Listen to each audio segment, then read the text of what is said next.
Hello! Meron pala akong gustong share sa inyo na dalawang klase ng lotion, smooth skin or smooth skin. Basta hindi ko sure kung tama yung pagbigkas ko. Ito ay nakita ko sa TikTok. So, tinry ko to. Magti 3 weeks ko na rin siyang ginamit. Gusto ko lang siyang i-share kung ano nga ba yung naging experience ko dito at paano siya mag-absorb sa skin. Maganda nga ba siya or nakakaitim or talagang maganda siya. So, ayun, dalawang klase to. Ito ay pang umaga na pwede siya pang gabi. Ito naman ay pang umaga lang dahil meron siyang sunscreen. So, may magtatanong dyan, pwede nga ba sa gabi ang sunscreen or sunblock? Hindi po, kaya ka nga po sunscreen. Ayun, pang umaga lang talaga. So, dito naman ay pwede siyang umaga at gabi kung ito lang yung meron sa'yo. Dahil ito yung unang lumabas bago ito. So, meron iba silang klase na mga kasamang gando na mga skincare, na mga iba't ibang klase ng product. So, magkano ko siya nabili and ilalagay ko sa description kung magkano ko siya nabili at saan ko siya nabili. So, sa TikTok naman, may iba't ibang klase ng mga product na lumalabas at dun lamang ako tumitingin ng mga product na yun, katulad ng ganito. So, wala na akong ibang lotion, kaya sabi ko, maghahanap naman ako ng mga ibang lotion. Karaniwan kasi makikita nyo sa mga ibang akong vlog na halos marami akong lotion na na-try. So, ano nga ba yung mga magaganda doon? Halos depende lang sa kung anong ingredients at effects sa skin mo, kung ano yung gusto mo ma-improve sa skin mo, depende na lang sa'yo. So, may magsasabi dyan, bakit depende? Lagi na lang depende.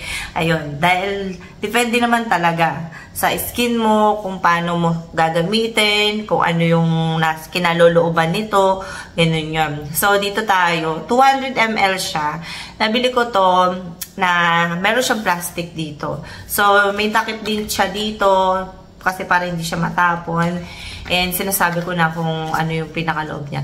So, ito ay Naya Arbutin Non-White Serum Lotion. So, nauuso na yung mga serum-serum sa body, sa lotion, or kaya sa face. Dahil maganda naman kasi ang serum sa body and face. And nakalagay dito, Intense Whitening, Deep Moisture. And nakalagay dito, Hydrate Plus Moisturizer. 7 times Rich Botanical Oil and 24 hours moisture. Ayan, yung skin mo mapapalambot. So, yung pagka-dry ng skin mo, halos mawawala, moisturizer niya yung skin mo.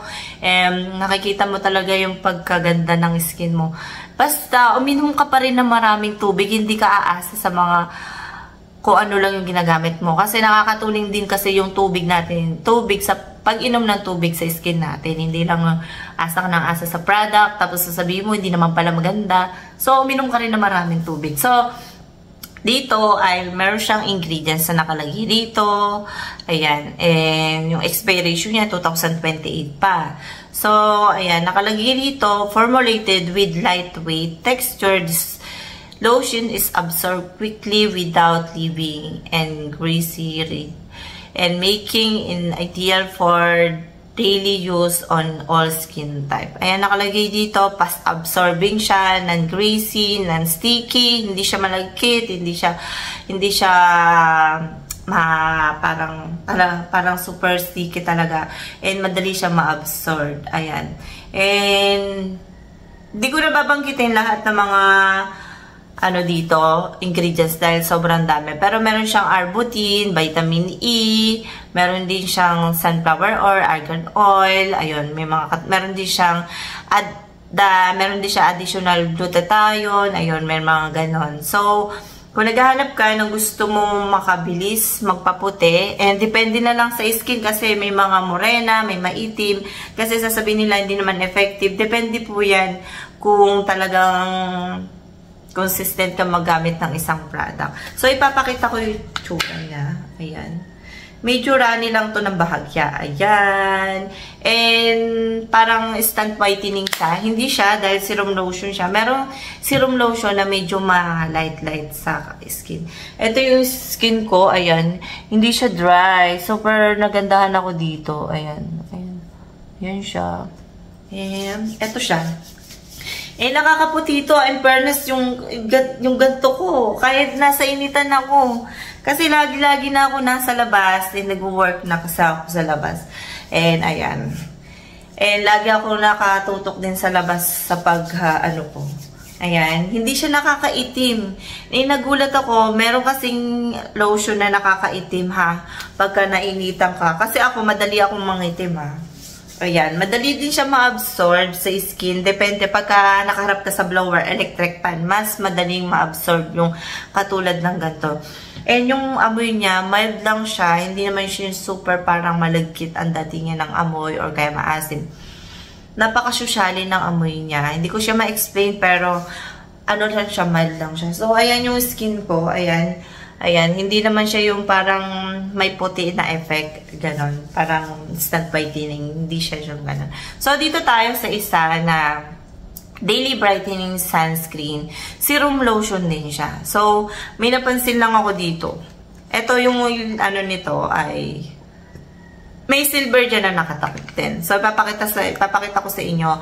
Meron lang ako hindi dito sa part na nagustuhan dito sa sunscreen na to. And, ay sa lotion na to. So, meron siyang niacinamide, alpha-arbutin, tricyclic acid.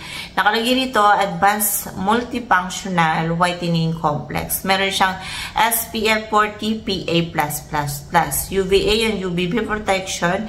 And hindi rin siya malagkit, hindi rin siya greasy, hindi fast absorbing din ito. Pero ayan, nababasa ko siya. Pero ayan, papakita ko sa inyo kung ano yung naging resulta dito sa akin. So, non-irritating siya, clinically tested, dermatology tested, ayan. Basta may mga gantong itsura ay serum lotion.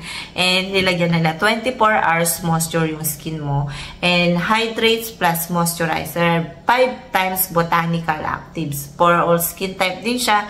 And mas maliit nga lang to, 170 ml. So, mas 7 times botanical active, 7 times, ito naman 5 times. So, dito naman sa likod ay nakalagay naman siya sa mga nabagkit ko na mga sa ingredients niya, yun yung mga active ingredients. Tulad niacinamide, alpha-arbutin, and tricyclic acid. So, nandito yung ingredients niya. Sobrang dami, hindi katulad dito sa isa. Ayan, ito yung ingredients. Ito, sobrang dami dahil sunscreen siya. And 2027, nandito yung manufacturer kung saan siya ginawa. So, ayun, pinaka-the best nitong ginagamit ay talagang maligo muna ha. Kasi may nagtatanong kung pwede bang hindi naliligo or kaya pwede kayo mag-reapply nito lalo na pag nasa labas kayo. Ayan. So, may nakalagay dito ay Daily Brightening Sunscreen Serum Lotion. Katulad na sinabi ko, SPF 40 PA++ is a premium whitening lotion. Enriched with skin brightening ingredients. Niacinamide, alpha-arbutin, tricyclic acid, and which lighten, shield your skin from sun damage. Adding with 5 times botanical extract to nourish skin and give a healthy radiant glow. And nakaka-glow din siya ng skin nung type na ginagamit ko to. So, ipapakita ko yung tsura niya. So, ang ganda na packaging niya. Meron tong plastic na natanggap ko to. So, hindi siya basta-basta lang na talagang pag diniliver sa'yo is talagang maganda yung pagka-packaging niya. So, ito yung tsura niya. Ayan, dito tayo sa kabila. And medyo runny na bahagya lang. Yung katulad ng isa. Saka mas maputi ito. Ayan. Papakita ko to. May hindi talaga ako nagustuhan dito. Kasi, noong time na mabango siya. In fairness, mabango siya. Hindi siya yung sobrang amoy. Ayan. Kung nilalagay nyo siya, medyo maputi siya. Ayan. Nung mga nakaraang vlog ko, medyo maitim-itim ako. Ayan. Makikita yung ko, medyo pumuti-puti na. Ayan. Puti-puti na. Noong time na ginagamit ko to, kahit na nasa initan ako, hindi ako nangingitim. So, ayan. Medyo hindi lang siya parang absorb na mabuti ng ganito. Pero, nung time na, halimbawa, nire-apply ko, medyo lang siya, parang namumu. Ito, papakita ko. Re-apply ako ulit, ha. Yan.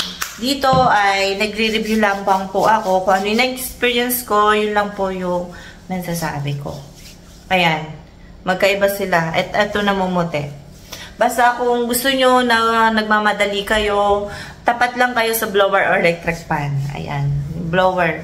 Ayan, medyo parang, alimbawa, ito. Ayan. Ayan, parang nagbubuo-buo lang siya. Ayan. Pagka talagang, ano, ayan. Medyo konti lang. Ayan, nagbubuo ng bahagya lang. Yan, dito. Ayan, pero parang nagbubuo bahagya. Basta, i-massage nyo, I mean, i-blend nyo lang na maayos. Tapat kayo sa electric pan, ganun lang ginagawa ko na para ma-absorb niya kaagad yung sa skin. So, ayan, yung skin, medyo nagbubuo lang na bahagya. Ayan, no? Ayan, nagbubuo siya. Ayun lang, medyo nagbubuo lang siya. Noong nakaraan ko pa ito napansin na medyo nagbubuo siya.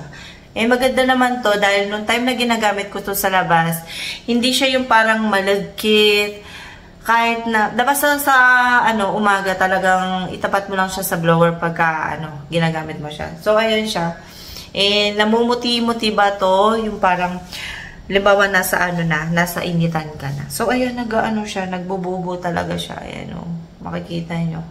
Nagbubuo. Ito lang yung ayaw ko dito. Nagbubuo lang talaga. So, ayun. Ayan, nagbubuo lang talaga siya. So, ayan, mas maputi itong isa, hindi katulad dito. Pero maputi naman talaga ako.